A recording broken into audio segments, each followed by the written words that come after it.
Alrighty, today's lesson will be on Section 4. America has world power.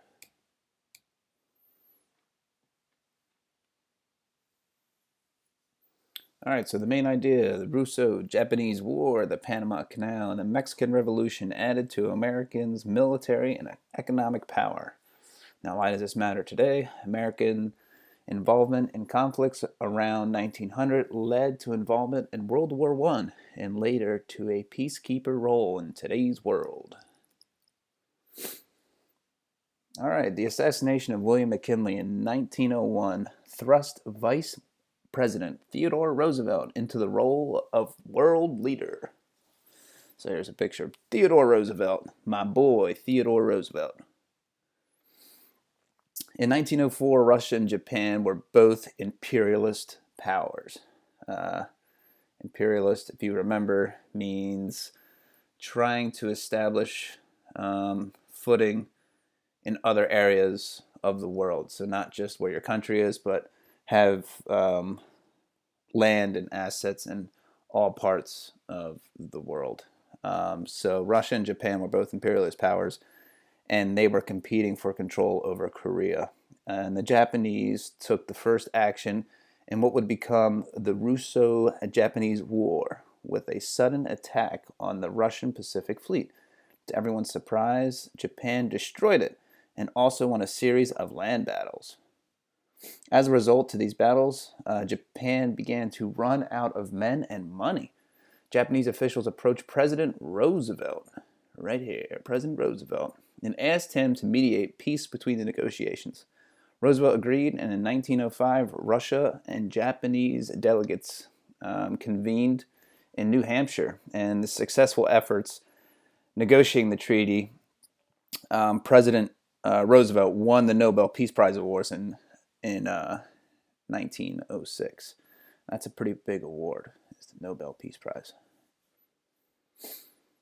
All right, so by the time Roosevelt became president, many Americans, including Roosevelt, felt the United States needed a canal cutting across Central America.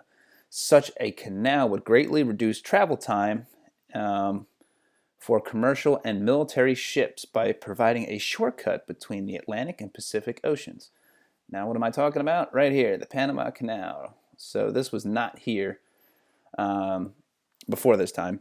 So troops had to go all the way around South America.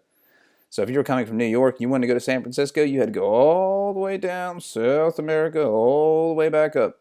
That would have taken months. So Roosevelt wanted to create a canal, which is now known as the Panama Canal, where you go from right here in New York, whoop, and cut through Panama and go right up to San Francisco. I mean, you're going to be cutting more than half the time for you to take if you could get from point A to point B.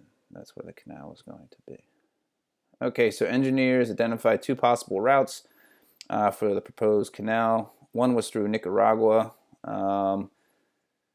This posed few obstacles because much of it crossed a large lake, which was here.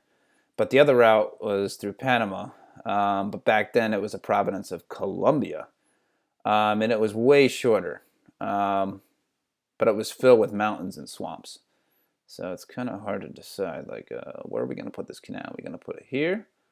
Or are we going to put it here? So in the late 1800s, a French company had tried to build the canal in Panama. After 10 years, the company gave up.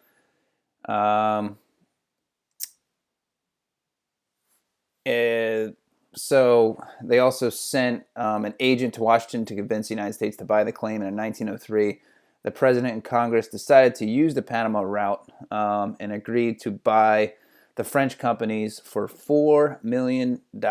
So they wanted to buy this route for $4 million. The United States agreed to pay the Panamanians, if you will, the people of Panama, $10 million plus an annual rent of $250,000 for an area of land across Panama known as the Canal Zone. So they were going to pay to rent this area, and it costs money to obviously travel from here to here. It's kind of like a bridge fee, if you will. I'm sure it's way more expensive than that, but you get the idea. So let's see if we answer any of our questions for today. All right. What president was assassinated to make Theodore Roosevelt president? All right, so number one is A. William McKinley was assassinated, and then Theodore Roosevelt became president. What were some of the challenges that workers faced when building the canal? Okay, we didn't get to that yet. That's question two. All right, so number one is William McKinley, A. All right, construction of the canal. Construction of the Panama Canal ranks as one of the world's greatest engineering feats. Builders fought diseases such as yellow fever, malaria, and soft volcanic soil that proved difficult to remove. So the ground and soil that they were dealing with was pretty crappy. Work began in 1904. By 1913, the height of the construction, more than 43,400 workers were employed. More than 5,600 workers on the canal died from accidents and disease. That's ridiculous. That's a lot of people. The total cost to the United States was about $380 million. And on August 15th, 1914, the canal opened for business. So we just answered number two. What were some of the challenges that the workers faced on the canal? All the above. Disease and crappy soil. And number three, what was the total cost of the canal to the U.S.? That was B, $380 million. So number one was A, number two is C, and number three is B. All right. So here are some pictures of the construction of the Panama Canal. And there you can see a ship getting tugboat through it. You can see it's very mountainous. This does not look like a simple engineering feat.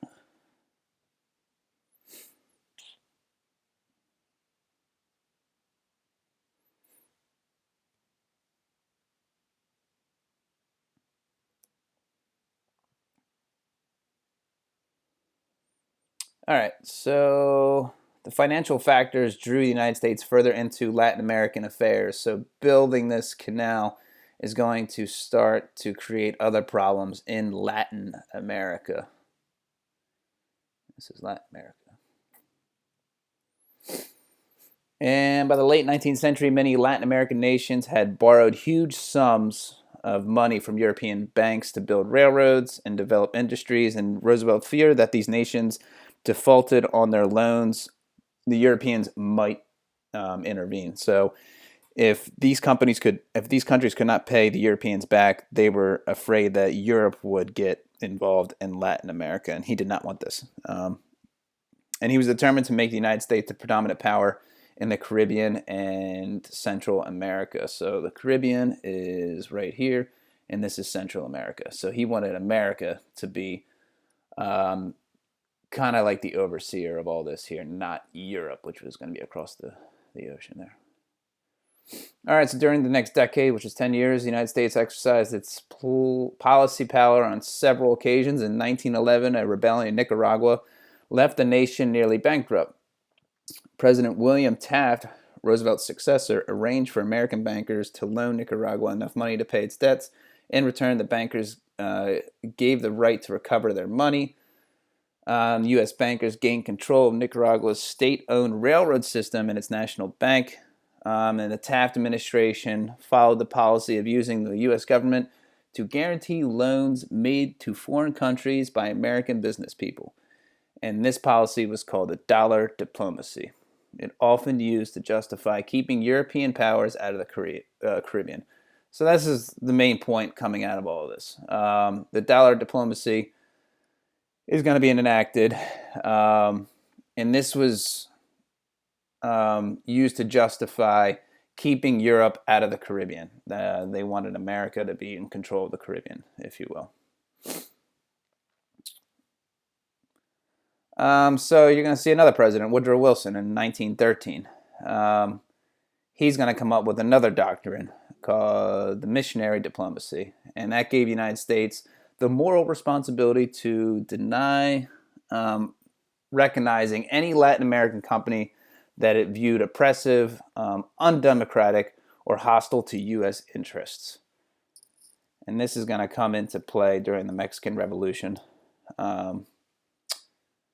The Mexicans had been ruled more than 3 decades, so that's over 30 years, by a military dictator, um, by this guy named Diaz. And he was a friend of the United States, and um, and he had encouraged foreign investment into his country.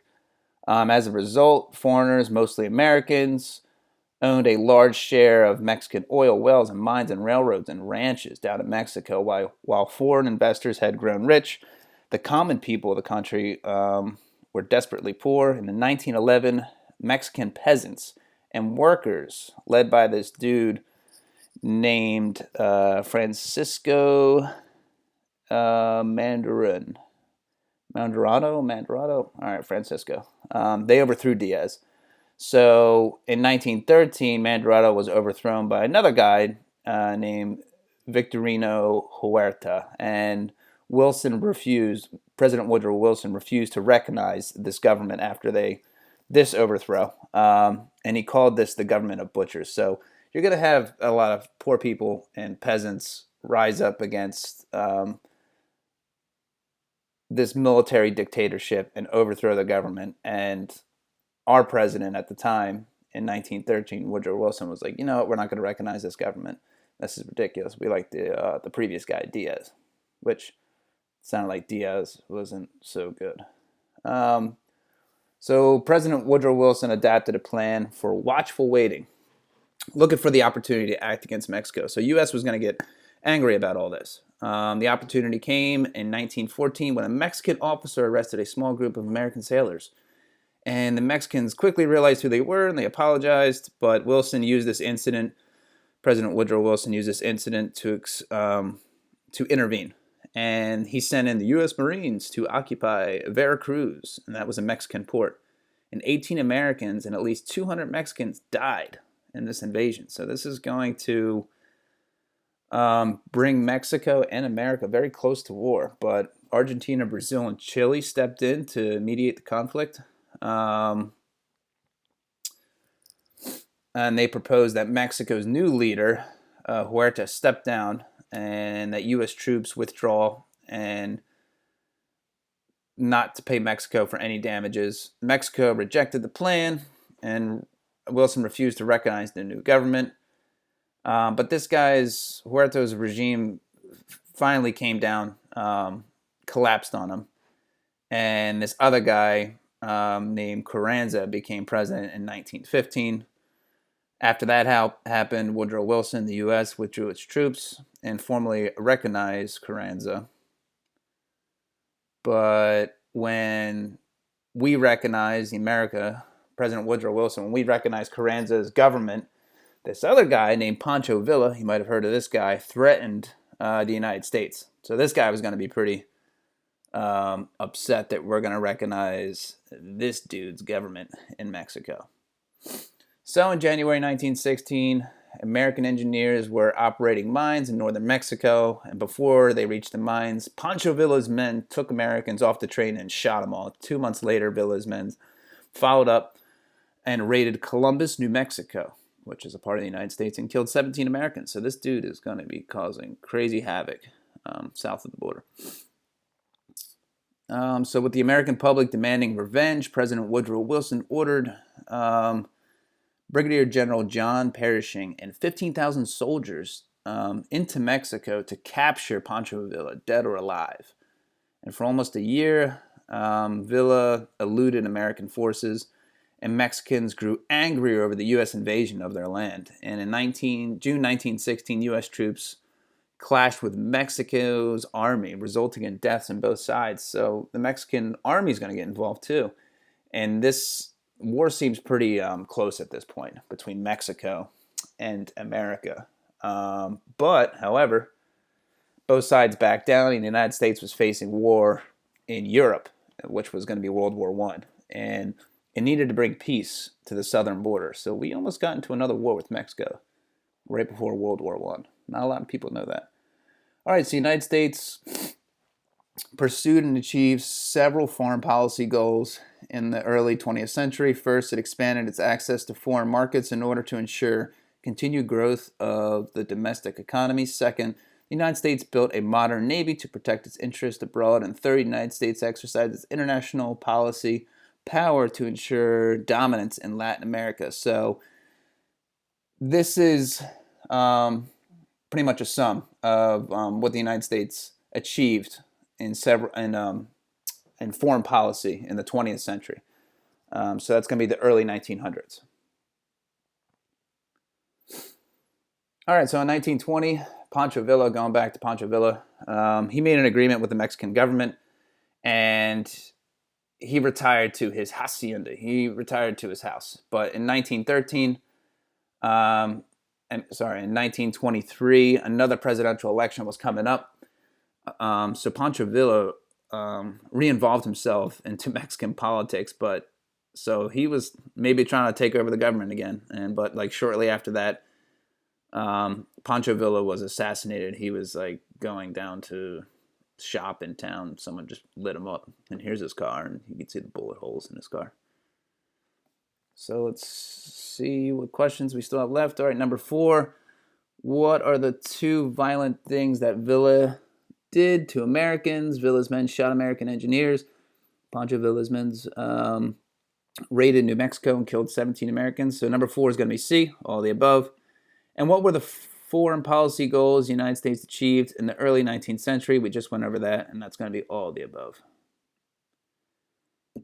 All right. So that concludes your lesson. Answer these questions and get back to me. All right. Peace.